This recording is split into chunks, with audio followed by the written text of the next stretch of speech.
The new cost for the American Dream is $5.2 million all in. How can you want to have 5 kids when the cost is $5 million? Now I'm talking basics. I'm not talking extravagant lifestyle and shooting basketball in the yacht like you, Magic Johnson. Just cost of car repair, PMI, mortgage, college, wedding, because of inflation. You can't afford to have 4 kids in this area. I remember, bro, when Boy Meets World came out and Fresh Prince was coming to an end. You can buy a nice house in the Midwest for $180,000, and if you worked at the mill or factory or post office, you to him they were balling. You can get 2 cars. Some of y'all even had side families in the next town over. It's impossible to do that now. Just from when we graduated high school, the median home prices in non-top 10 cities has went up 4x. I saw a home the other day in Gary. Shout out to Gary 219, Freddie Gibbs, Eddie Melton, love you, great interview on Breakfast Club. I saw a house in Gary for $700,000. That's 4 bedrooms. I'm like, what part of here? I know it ain't worth that. But the inflation is so damn high, and then we're in the middle of a recession that we won't talk about. The bond market has been under for 61 months. No one's saying a word. Like, America is dying and decaying right in front of our eyes, and all the social norms are going away with it as well. The new cost for the American Dream is $5.2. A few years ago, when I was touring with David Banner and Crazy EGX, that I first started talking about the phenomenon that is human adaptability. And what's great about human adaptability is that you can adapt when things are tough. The difficult part about human adaptability is that you will adapt when things are tough. And this was most pronounced to me when I spent time in Iraq at war, and recognizing that there were people who had been bombed, and then like the next day they were getting up and they were going to work and they were going to school. Like, everything was normal when nothing was normal. And they were able to normalize that chaos, violence, and dysfunction because of human adaptability. This has also been prevalent to me in places like Detroit, and I'm not going to beat a dead horse, but my first time going through Detroit, no shade to Detroit, just going through and looking at the carnage that was Detroit, which was horrific, like boarded up houses, dilapidated houses, and people just living there. And, of course, if you know anything about the history of Detroit, you know that at one point it was a very robust Black American city.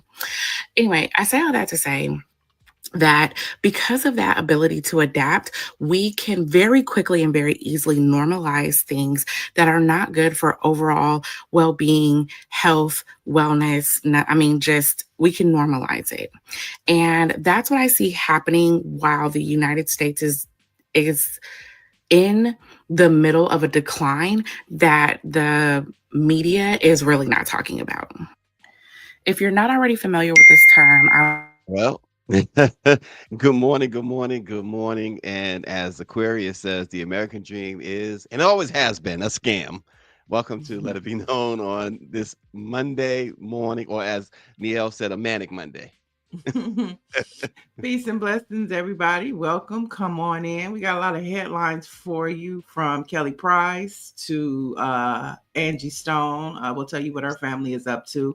News on Mike Tyson, and we lost a Black history icon. And speaking of human adaptability and social norms, this used to be a country where we celebrated Black history and pioneers that contributed to the American experience. And so we're going to continue that, although the Trump clan wants us to forget about these norms of how we celebrate Black people in this country.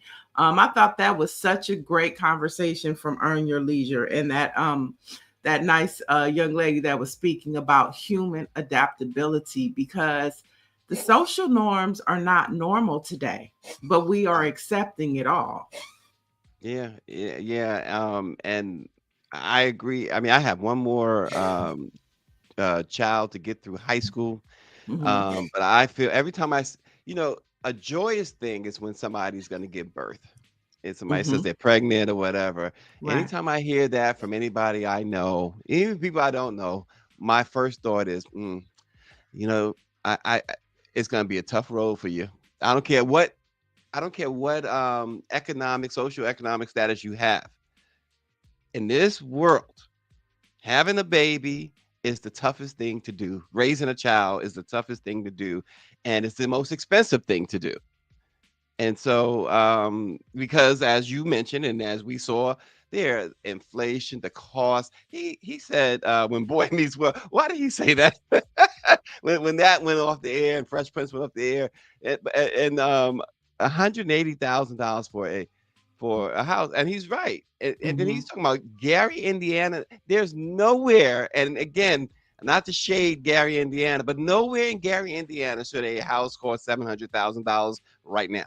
Right. Everything is expensive. But the two takeaways from their conversation to me was social norms.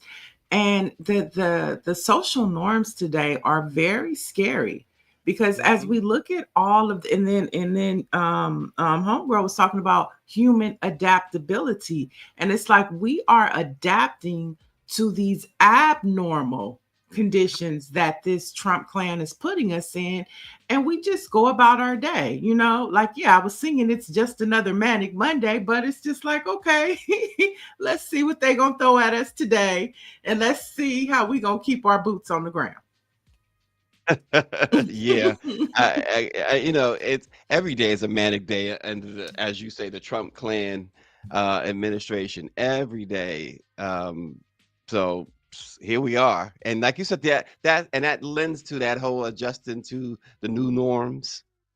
It's like Yeah. COVID. It's like COVID. You had to adjust to that, but now we just, whew, Yeah, I'm but tired. yeah, you brought up COVID though, and one of the human adaptabilities that I think that we all can appreciate is that we learned that we could work from home. That was a human Mhm. adaptability that I am glad we adapted to, You're okay? here for that. I'm here for that one. Because I think what it taught us is that people can, get the job done, and Hmm. you don't have to be there for 8 hours to do it. And as long Right. as you get the job done, that's the Yep. most important thing. Okay. Yep. We proved that. Yeah, we did. And if you need it, listen, further proof that we have either, if you want to call him a dictator, if you don't want to call him a dictator, you could certainly agree that an aspiring dictator in office, but internal emails leaked by not by, I can't say that they leaked them, but it shows that the U.S. Tennis Association instructed its television partners to quote refrain from showcasing any disruptions or reactions when Donald Trump appeared on screen during yesterday's final. And a separate note reminded staff that he would be seated in Rolex's suite as a client guest. And he was booed, folks. Make no mistake about it. He was totally booed. And you know, he they emptied the arena. They wouldn't allow folks getting in the White House this morning is lashing out at celebrities who complained. But they wouldn't allow folks access to the arena. Now this is the finals, the US Open's finals. So it's gonna be packed. And the earlier see my thing is sporting events a lot of times won't let you in until about an hour before the game. In some cities, it's an hour and 15 minutes before. It should be when you expecting a crowd of this magnitude. It certainly should be at least 2 hours before the game that they let you in. But in this case, because of Trump's presence and, of course, the traditionally late entrance of a dignitary like himself, um, they delayed it even more. And then, of course, the crowd just booed him, which he didn't want you to see or hear the boos, and the networks did their best to drown out the booze. Hmm. Yeah. And that's horrible. Story got out though. That's the most Story important got out. thing. Story got out. He was booed. Can't get around it. They don't want to talk about it. We will. Boo! He got booed. But you know what? But you know what? They did accomplish part of what they wanted to accomplish. Like you said, the story got out. They probably understood that somebody was going to report it. So what they did was get some of the major outlets like the New York Times or whatever say it was a mix of booze and cheers when it was 95% booze. Yeah. That's not a mix. That's a landslide. Excuse me. Made me sneeze. That made me sneeze. That made you sneeze. But yeah, I mean, it got out. And you know, it's so many great moments happened over the weekend. So many people at the US Open that we wanted to see, right? You know, all of the pictures coming out. Nobody wanted to see Trump, and he just finds a way to just impose himself on cultural situations that he is not invited to. He's never invited. And he's going to continue to get booed. And you know what? It doesn't even matter if he pays the media to tell us that that didn't happen, because guess what? He felt it. He felt every boo in that arena. And while he was up there clapping like this, they was booing him. And guess what? The only person that heard it was him. And that's the one we wanted to hear. So you got booed. You know, you got booed. And doesn't matter if we heard it or not. We know you heard it. He heard it.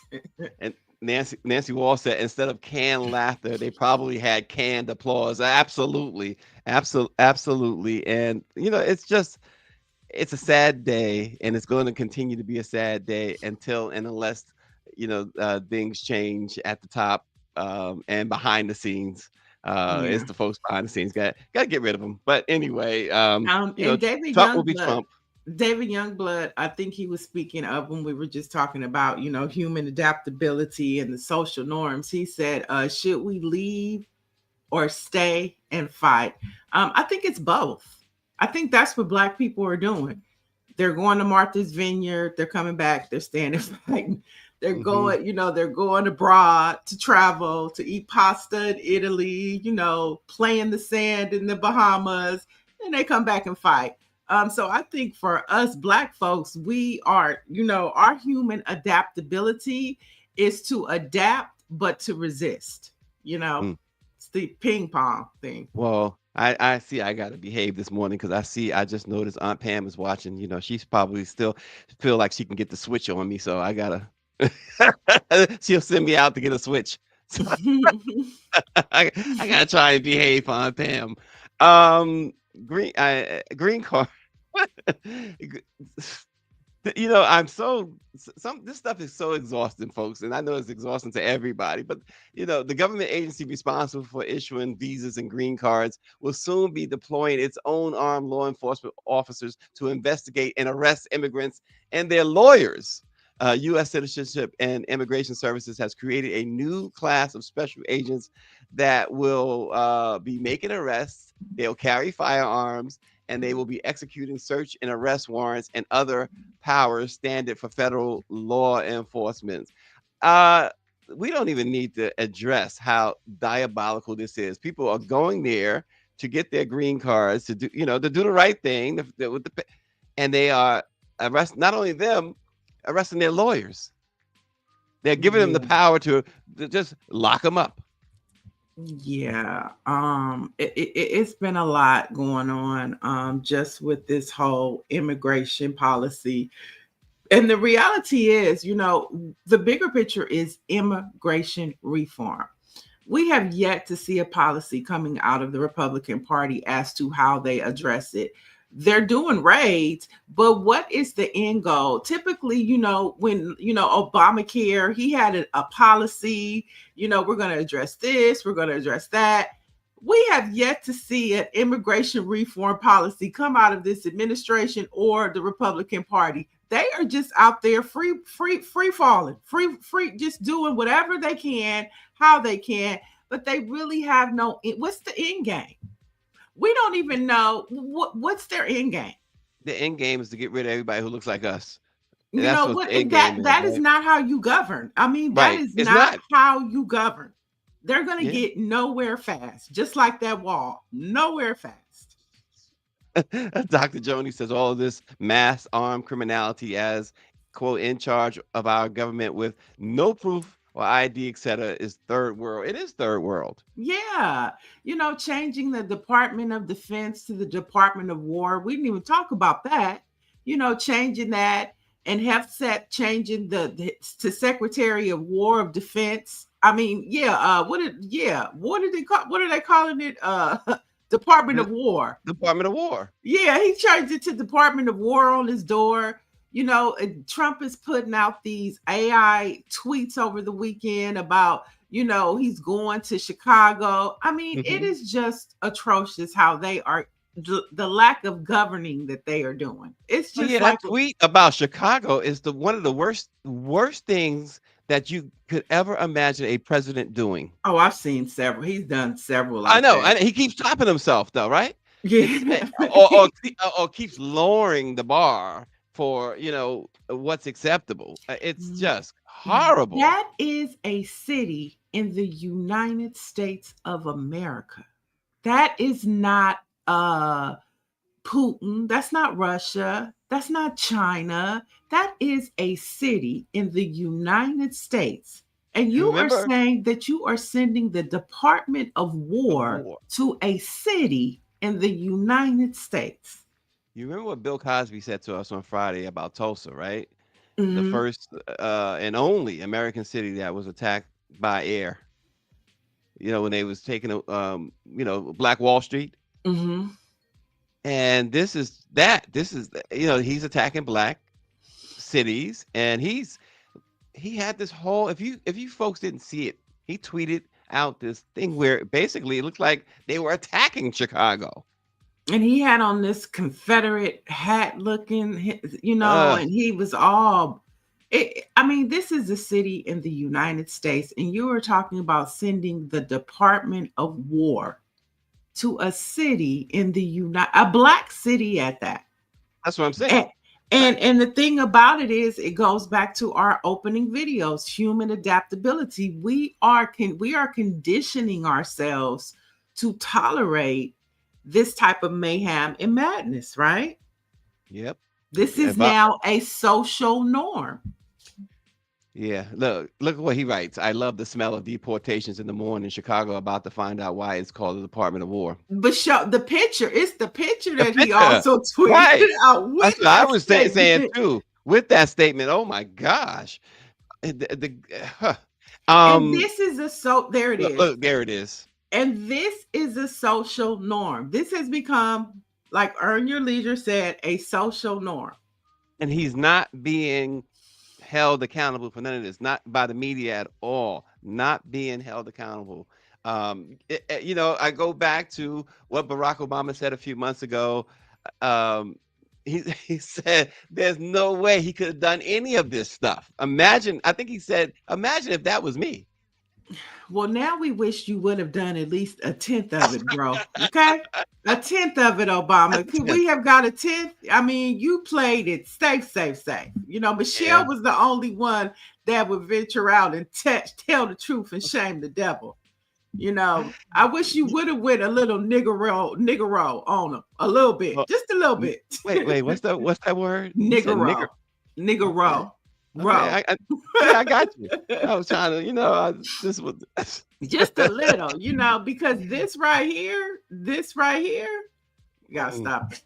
Right, he couldn't even. He could have wore the tan suit, you know, but once they got on him, he never wore it again. But here's the irony, as Mike V brings out the irony of it all. He wants a Nobel Peace Prize, but he creates what? Department of War. War is the exact opposite of peace, right? Now that right there is the show. We could end the show on that one, right? Well, and RNG the show right there, right? And RNG says, so would you say that it is why so many black people are selling out? They want to be a part of this social norm. What do you say to that? So why many black people are selling out? They want to be a part of this. Black people are selling out. I just feel like we're just adapting. And social media is part of the reason why we have become out of touch. You know what I mean? Social media has played a part of that, you know, you know, I don't want to say selling out, but just on you know, a social making it socially normal for us to accept all of this, and just because we could go right to our phones and be in a whole different altered reality. Yeah.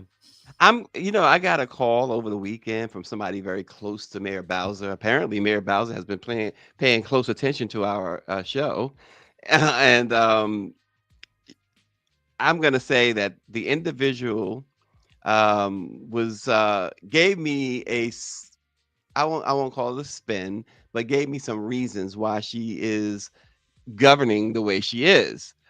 And I understood it, and I took it into serious consideration, and I thought about it, and I said, okay, it makes sense.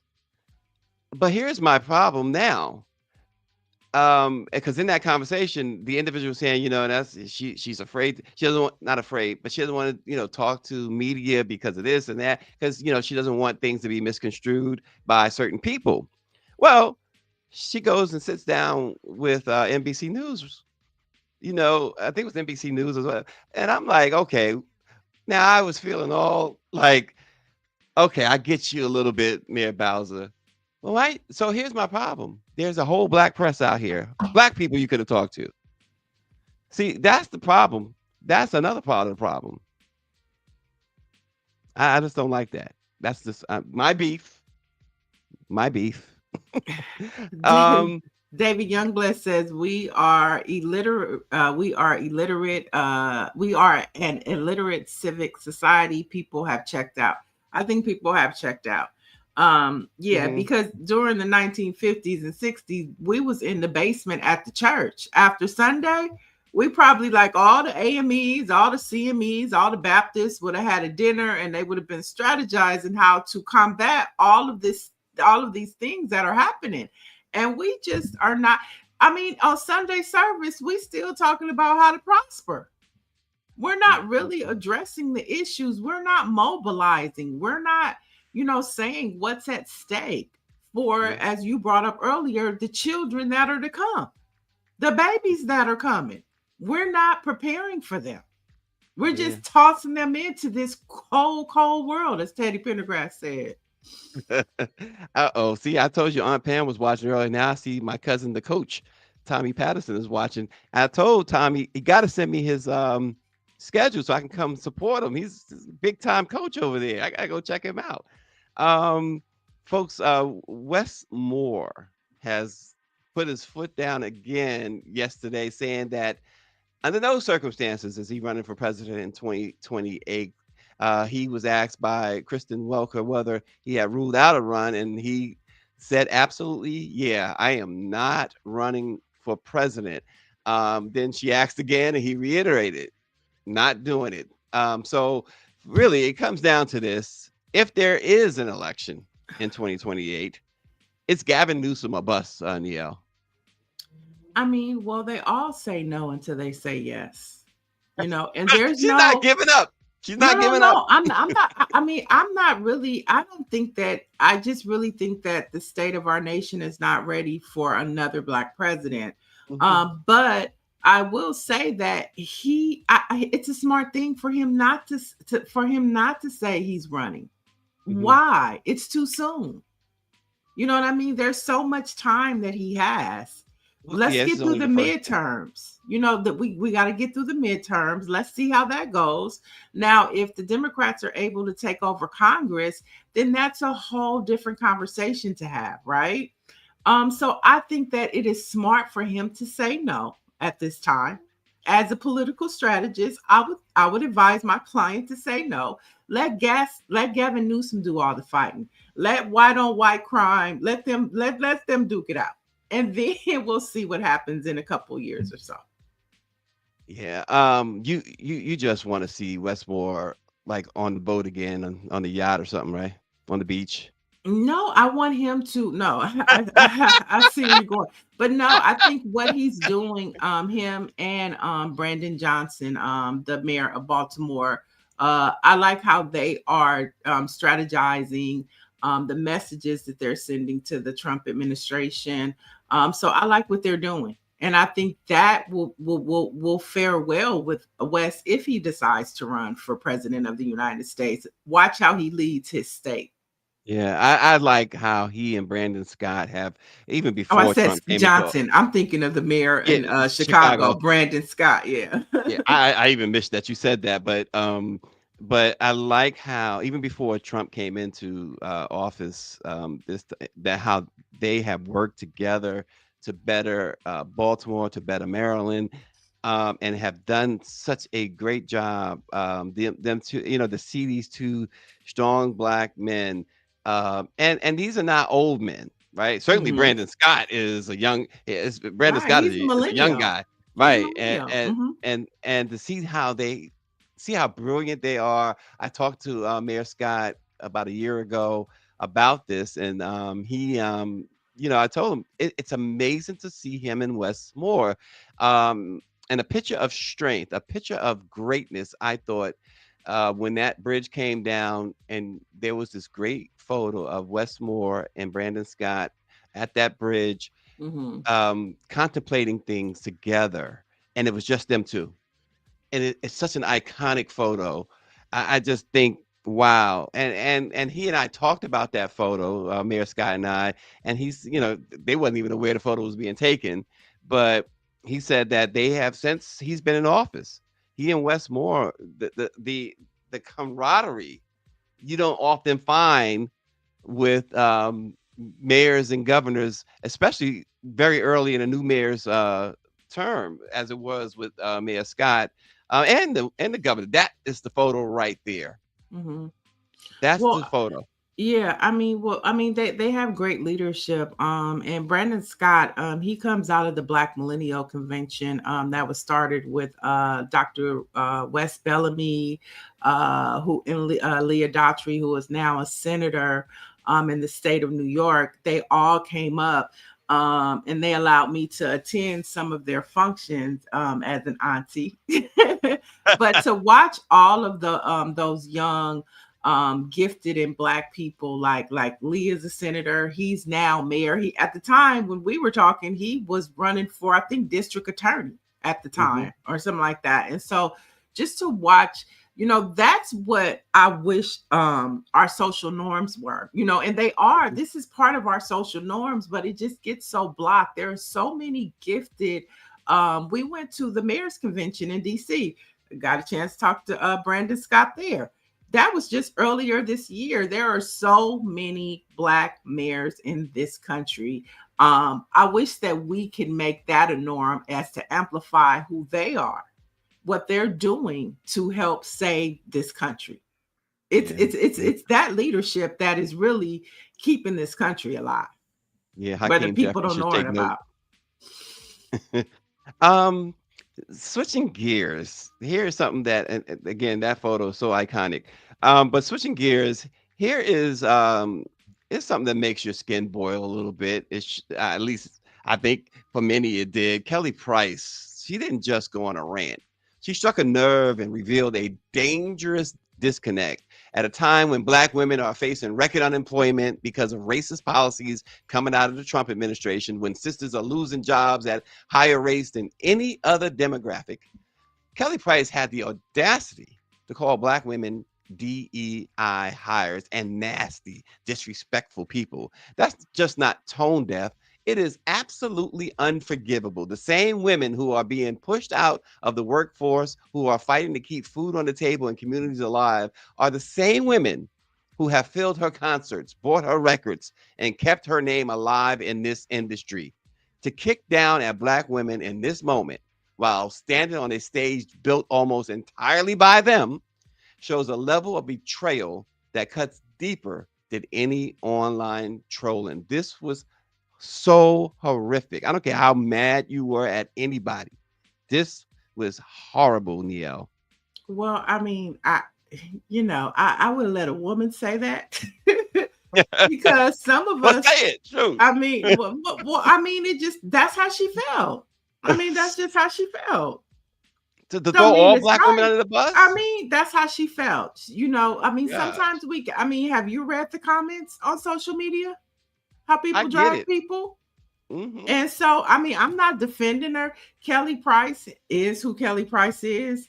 you know, a lot of us know, you know, like, you know, she's not that likable, but what I'm saying is she felt how she felt. And I mean, that's her prerogative. I mean, we don't have to deal with her comments.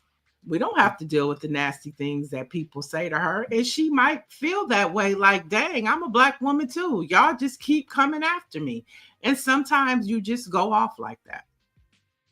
Yeah, she threw. I mean, I would like be able to excuse it if she, talked about one, two, maybe five, a handful, but she like all. She went after all Black women. I was like, my gosh, Read her all. comments. Read her comments, and maybe you would kind of understand how she feels. Okay. Read her Good comments. night. And she Okay. does what Black women do. Sometimes we go off. Mm, Sometimes we go off. Somebody okay. else too, recently, another Black woman came to her defense. I can't think of who it was, Mhm, but it was a celebrity. And it's because of the comments. Like mhm, Lizzo. Lizzo has done that before. You know, like a lot of times, and I hate to say it, but a lot of times it's when Black women, sometimes, you know, they are voluptuous. I'm not gonna say they're overweight, but they're voluptuous, and they become targets. You know what I'm mm. saying? For whatever reason. So I'm not saying that she was right. I'm not saying that she is wrong. I'm just saying, as a Black woman, sometimes you get sick and tired of being sick and tired. She did a But Fannie Lou Hamer. She did a but let Fannie me Lou ask you Hamer. this. Let me She ask went you this off. though. Yeah, and really what precipitated her going off was the social media comments, right? And how does she know? Because we don't know who's behind those keyboards or the phone or whatever, right? Come on, Stacy. For nine chances out of 10, you know, you could you could click on the name, go to the profile, and see the people that are making the comments. They're not all fake accounts. Okay. And at what point? Okay, let me ask you this: at what point does a celebrity, because Beyonce never, she never responds to anything, right? Beyonce is Uh, one of but one. She's one no, of no, no, one. no. So don't But even she's use. not the She's one only of one. one. Wait, Neil, she's not the. I mentioned her, but she's not the only one that does not respond to this. A Mama lot Tina there. responds for Beyonce. Mama Tina has gone off. Okay. You know, Okay, ask Mama Tina about it. She'll yeah, tell but you. even hers is measured, right? But celebrities, a lot of celebrities refuse to get into it with anybody on social media. Now, once in a while, I mean, obviously you got your Cardi B's who will go after anybody. That's her personality, right? But you can't, as a public figure or a celebrity, it's just a losing proposition to try and go blow for blow with anybody on social media. It really is. Well, I It's mean, a it's no not like win. she's doing it every week. In her entire career, she's had enough one time and she just goes off. I mean, Well, Tom, I didn't even listen to the whole thing. It was just mhm, like she went off. She's okay. sick of people trolling her. She's sick of people, you know, commenting on her. She's sick of people saying this, sick of people saying, I But then go mean, retire. Go stop making music. Go somewhere and hide. If you're sick of no. I that, mean, then go why? away. Because I mean, huh? Because that comes with the territory. You and I, you don't think we get criticism? I mean, and then at what I'm saying, but at some, she's entitled to have to get on her soapbox and go off. She's entitled to that. It's not like you said, Cardi B will go toe to toe for you every single time. That's not Kelly Price's behavior. She went off one time, which means that she read something that really set her off. And that's what social media is for. People do that every day. It's awful. Dr. Joni says it's awful to see women attacking women and Black women attacking other Black women. She says, I don't understand her comments at all. RNG says the boxer, Clarissa Shields, came to her defense. He says, That's but she who it might, was. yeah, Yeah. he said, but he said she might be punch drunk. But that's who it was. I knew it was somebody. But think But about her. She gets it too. She gets it too because she's not, you know, she doesn't fit the traditional box for everybody. mhm. So she could relate to, because she gets it in her comments all the time too. So Well, she's and basically, she's acknowledging, I know how she feels because you should read my comments. So Tommy Patterson says that some things you keep behind doors for appropriate time. Women must support women in public and deal with hard issues in the right settings. Kelly doesn't feel good about herself. Hurt people, hurt other people. And just a few more comments, and I agree with that, Tommy. Dr. Nicole says she just alienated her primary fan base, period. She may as well retire if she hasn't already. Mike V says, like Nikki Giovanni said, sometimes you got to call her. He's agreeing with you, Niele. You got to call a mother trucker a mother trucker. And Dr. Joni finally says, if they're wise, they just do not read comments. I don't get why she selects to speak like Trump. I think that is the hurtful part. To go with that DE and I stuff, I think she could have just went off on it without that. But you know, okay. There's I two mean, I'm sides. just like, it's not like she's going off all the time. And so, and guess what? We wasn't talking about Kelly Price last week. We talking about her this week, okay? And let's see if her streams go up. She just went off. We're living in a time now, you might find any of us going off on social media on any given day. Go off on somebody else. Go off on somebody else. It's almost acceptable to go off on black men instead of black women. My goodness. But you can't tell a black woman who she needs to go off on. I mean, that's her prerogative.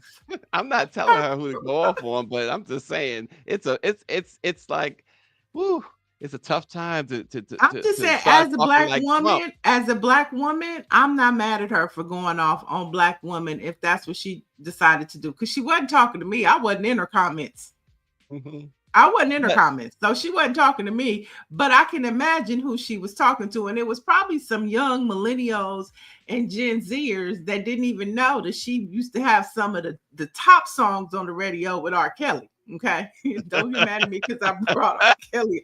But I'm just saying, she was a culture curator at one time. Ron Isley, R. Kelly, she used to have the hits. Leave her alone. Let her do what she wanted to do. She wanted to go off. She did it. RG says, I feel you, but to call all black women DEI hires when 300,000 black women have lost their jobs, the backlash will be brutal. And Shonda H says, for black women to say other black women don't attack one another is out of touch. With all that going on, we have to call out foolishness respectfully because it makes us all look bad. I just think the problem is the whole DEI stuff, because now she just said that a year ago, nobody would have blinked twice. But under this, oppression, as a black woman, now I'm saying as a black woman, right, I'm not offended by it. She wasn't talking to me. She was talking to the people that she was talking to. They know that message was for them. It wasn't for me. It was for the people she was talking to. They also That's know how she felt. They also know that they bought concert tickets and stuff like that, and her music. Okay. Oh, that doesn't mean you own her. That doesn't mean you own her. No, it doesn't. It doesn't. And I don't know, let's just say I just like several people, there's some who don't who definitely agree with what you're saying. It was a lot of people who were offended by her comments. Yeah, but let's get offended about Trump. Let's get offended about Trump. Okay. Well, that's the point, though. Price, isn't that part of the point that she's speaking like him? I didn't get that. Well, DEI hires, that's his stuff. That's the problem, Niele. Give me some more headlines and stuff. She said DEI. He don't own that. Okay. DEI is just another term from affirmative action. He just got slick about it. We really talking about affirmative action. And DEI, affirmative action, oppression is oppression. Let me see. Okay, so since we were talking about Clarissa Shields in boxing, Mike Tyson and Floyd Mayweather have agreed to an exhibition fight. Both fights. Wait, that's not junior, right? Are we talking about Floyd Mayweather senior or junior? I said Floyd Mayweather. Is it senior or junior? Because this is kind of weird that he'd be fighting Floyd Mayweather Jr.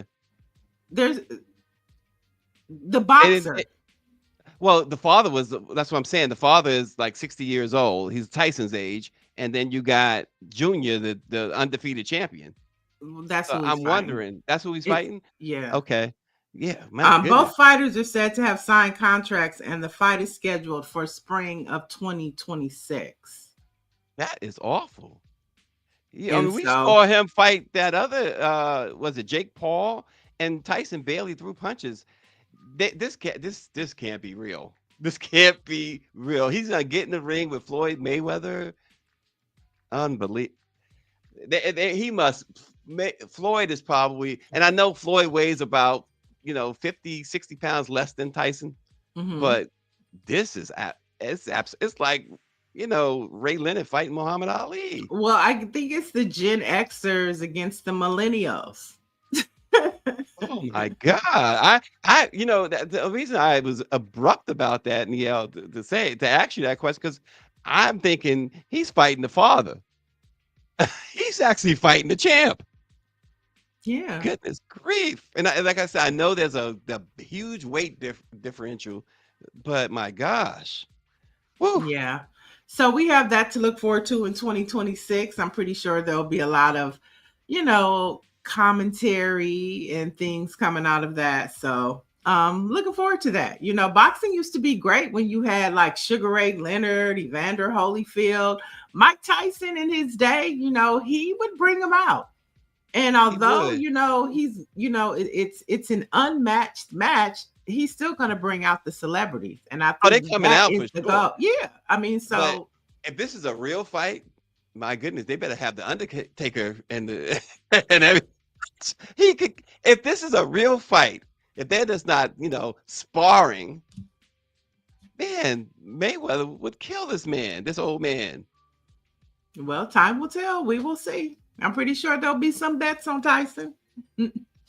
Yeah, because the odds gonna be so huge that gamblers gonna say, well, if I can make some money if by some reason, Mayweather catches a cramp in the ring and Tyson catches him off guard. So, goodness grief.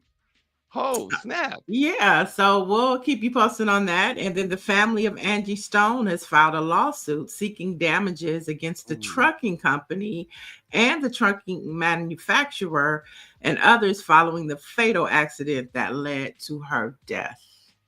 Mm. And so, yeah, family is That is going so to sue. sad. Mm-hmm. Yeah, when you Ooh. think of Kelly Price, Angie Stone, they were all Yep. coming up and they had hits at the same time, around the same time. Yeah. So Wow. continue prayers for her family. And let's jump into some travel news. Spirit Airlines has announced it's ending service in a dozen cities. Now, the news comes as the airline recently announced it was filing bankruptcy for a second time this year. Some states affected include California, Alabama, New Mexico, Utah, and Oregon. And so it seems like this time around, we're really seeing the effects of them filing bankruptcy as to where they're pulling out of many states. I mean, it looks like they're on their way just out of business. This Mm-hmm. has that feel. Do you remember TWA Airlines? Mm-hmm. Yeah, Mm-hmm. it has that same feel. And That it's really sad because this was a way for a lot of people to travel because of such low cost. It wasn't Spirit Airlines isn't everybody's cup of tea, but if you could get on a flight for $19 and go to New York, it provided a way for a lot of people to travel. I'm sure $19 is now $49 or $60 because we were talking about inflation at the top of the show. right. But it's still, an economical way to travel for people. And we just see like anything that the average American can do, they're not able to do anymore because of inflation and because, it's just not affordable. Was so remember this movie with Snoop Dogg, was it Soul Plane or something like that? So wasn't that like wasn't that like the precursor to Spirit Airlines, or was it a take? I mean, you got fried chicken and hog mogs and stuff on the plane. Yeah, they don't have nothing on Spirit, okay? You damn near have to pay to use the bathroom. Chitlins on the plane. The ghetto plane. Oh my gosh. And in more travel Mm. news, the U.S. Department of Transportation said it would drop the Biden era plan, which would have guaranteed passengers affected by lengthy delays or cancellations caused by carriers compensation between $200 to $765, along with free meals, lodging, and rebookings. And so, once again, Why? because his friends are the billionaires that own the airlines, in any way that he could cut them cost or take Mhm. away anything for consumers, he's gonna do. That's why. It's like, oh my gosh, it's like him and the Heritage Foundation is looking in every little nook and cranny to find out how they can hurt. We're gonna hurt them there. We can hurt 'em. Let's make sure we find every way we can to hurt people. And think about it, we have the air traffic controllers, and flights being delayed, flights being canceled. This has also become a new norm in our country, to where you could be left in the airport for 3 or 4 days. So now, Mm. even any compensation that you would get for that is pretty much off the table, and you're just stuck. They charge you these high fees for these airline tickets, these high taxes, and all these other sometimes hidden fees. And then you can't even catch your flight. Your flight's been delayed. And you Mhm. have no recourse but just to sit there and wait. No meals now, no lodging, just deal with it. And no accountability for the airlines. Boy, none, none. And when Pete Buttigieg was the transportation secretary, that was a mission of his to make sure that folks were not discriminated against, that any airline related or caused delays or whatever cancellations, you were compensated. Right. Orange G said he would walk before he would fly with Spirit. Hey, I'll fly with Spirit. Once you know how to fly with them, you just don't take like a lot of luggage. You probably just want to have your carry-on bag. But I'll jump on a Spirit flight to Vegas anytime. $49? Well, No, that's but so for you, a flight from Los Angeles to Vegas is like less than an hour. 45 minutes. Or to Yeah. go see my sister up north, 45-minute flight to the Bay Area. I mean, I would fly Spirit for $19. Are you crazy? Listen, I would take Southwest out of Burbank to Vegas before I took Spirit. Well, I mean, yeah, if that was an option, but if the cheapest option is Spirit, and I know I don't have any luggage, I don't have, because that's how Spirit gets you. It's not the cost of the flight, it's all the add-ons. Yeah. You know Don't what you I'm have to pay saying? for your That's seat? what gets you. You got to pay if you want to select your seat. If you not if you want extra leg room, just if you want to select. But the other airlines do that too now. That's true. That's true. They do that too now. You know what I'm saying? And so, I mean, if you just could, like I say, just to go to Vegas, just to go up north to see my sister, I'll jump on a Spirit flight. I have no shame in my game. Yeah. Dr. Joni says all of this combined with the added danger to flying by air due to short staffing is only going to continue jacking up prices and making it an out of reach choice. Yeah. Wow. All The right. way that Trump is doing the American people, it is just atrocious. And all of those MAGA people, I just don't know how they're not feeling it. And if they They- are feeling it, they don't. I just don't understand why they don't have a problem with it. Oh, they feeling it, and they have a problem with it. But like with any a Jim Jones situation, they're not gonna go against their cult leader. They're And gonna there you drink have the it. Kool-Aid. All right. Well, that's all the Kool-Aid I have for today. That's all the Kool-Aid. Just don't Mhm. bring that grape Kool-Aid no more, okay? Give me some fruit punch or whatever. A little Black History fact on this date in 1986, Oprah Winfrey kicked off 25 years of dominating television with the Oprah Winfrey Show. The hour-long daytime show, talk show would become the highest rated talk show in America due to her home hitting stories, celebrity guests, one-of-a-kind interviews, book club, and Oprah's favorite things, where she filled the audience with white folks. The show lasted until 2011. The first episode featured How to Marry the Man or Woman of Your Choice, which continued Oprah's uncanny interviewing style and ability to draw her audience in, as she did on the AM Chicago talk show in 1984. She established Harpo Studios in 1988, making her the third woman and only Black woman in America to own her own television studio. It's a little history about Oprah. Yeah, I mean, and nobody has ever been able to do what Oprah has done. I mean, we have Wendy Williams. It was in a different way, but I think Wendy Williams had that same, like, I gotta see when Wendy is talking about, just like Oprah. It was a different type of vibe, but I'm just saying that Oprah factor, I think Wendy was the closest to have it. Yeah, well, Wendy had, like you said, whether it was you liked her or you hated her, you still had to say, let me see what she's talking about. Mm-hmm. So, yeah, it was different, but it still was a, like, daytime talk show phenomenon. And I just don't see anybody besides Wendy who has ever been able to kind of take up that space. I mean, and we have Jennifer Hudson, of course, and Sherry Shepherd. Then you have like the Drew Barrymores, who everybody says she has the most awkward style of interviewing people. She gets up in your face. Then you have and who gets in your face? Drew Barrymore.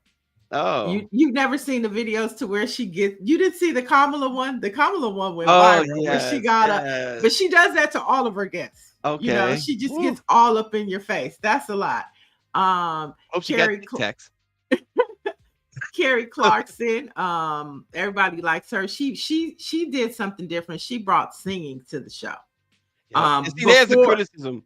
I'm sorry, go ahead. Finish. Before Jennifer Hudson, Carrie Clarkson was the first one to do it. And there's the criticism that Oprah has always, and to me, she earned this criticism. She gave all those white folks a platform. Dr. Phil, Dr. Oz, Rachel Ray, and Nancy Wall says they probably all turned on her. They all MAGA. Oprah might be MAGA. We don't know. Well, she campaigned for Kamala, so she did. She did, and Obama. So I don't know how that. Yeah. But yeah, I mean, Oprah Winfrey is just Wait a minute. I mean, but everybody has a picture I know. with Donald Trump that they probably all regret. They probably all regret, but everybody has. Greer is trolling right now. She's trolling, but you see who's on the left of Trump there is Don King, who is actually an unabashed Trump supporter. Mm-hmm. Now he is. He's definitely he's living in America. Give him a flag. I'm pretty sure he'll be out on that concrete platform that Trump is calling the patio that he kicked off yesterday. And when I saw in Mike Johnson, the speaker, was there thanking him for having him at the inaugural kickoff of the patio. And all I kept thinking about was, they're such idiots. What are they gonna do when it starts snowing? You know what I'm saying? That patio. I mean, they're just idiots. Well, now sitting out there with them. It's a Black job to take care of that patio when it starts to snow. Don't you know that? Okay. They're gonna have some old Black man with white gloves on shoveling the snow. Well, okay. Let's keep on. We got one more today for Black History. Last week we lost an icon, and we honored the life and legacy of Joseph A. McNeil, who passed away at the age of 83. Now, McNeil was one of the original Greensboro Four that helped spark the movement when he and three classmates staged a nonviolent sit-in at a segregated Woolworth's lunch counter in 1960. Now, beyond activism, McNeil, with distinction, was a member of the U.S. Air Force Reserve, retiring as a major general. And so we remember him today, and we send prayers and blessings to his family as they mourn his loss. Wow. Well, folks, our Black-owned newspaper of the day is the San Diego Voice and Viewpoint. For decades, the San Diego Voice and Viewpoint has stood as a steadfast chronicler of its community's journey, amplifying voices and shaping perspectives. From its humble beginnings to its enduring presence, the story of this newspaper demonstrates the resilience, progress, and vibrant spirit of San Diego and all of its African American communities. So, the San Diego Voice and Viewpoint is our Black-owned newspaper of the day. All right. And for the latest in Black news and headlines, you want to head over to BlackPressUSA.com, where you can find more headlines like the paper that Stacy just mentioned. No, absolutely. And so, folks, we will see you again tomorrow. Hopefully, we won't get a celebrity talking about Black women tomorrow.